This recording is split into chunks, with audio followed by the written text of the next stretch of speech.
D న్యూస్కి స్వాగతం. Ongole police parade గ్రౌండ్స్లో పోలీసుల అమరవీరుల దినోత్సవంలో జిల్లా మంత్రి డాక్టర్ డోలా బాల వీరాంజనేయ స్వామి అమరవీరుల స్తూపం వద్ద పుష్పగుచ్చం ఉంచి నివాళులు అర్పించారు.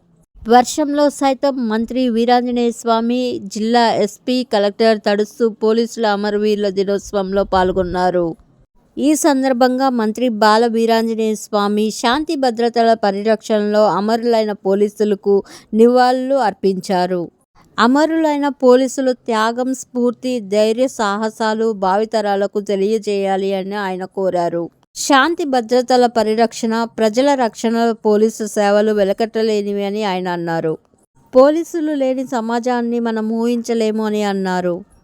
పోలీసులు తమ సొంత కుటుంబాలకు దూరంగా ఉంటూ ప్రజలే తమ కుటుంబంగా శాంతి భద్రతల పరిరక్షణకు పాటుపడుతున్నారు అని ఆయన అన్నారు.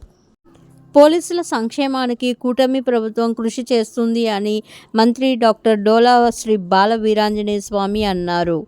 ఈ కార్యక్రమంలో జిల్లా ఎస్పీ హర్షవర్ధన్ రాజు, జిల్లా కలెక్టర్ రాజాబాబు, ఎమ్మెల్యే డాక్టర్ ముక్కు ఉగ్ర నరసింహారెడ్డి, పోలీస్ సిబ్బంది తదితరులు పాల్గొన్నారు. Thank you for watching. Please subscribe to my channel.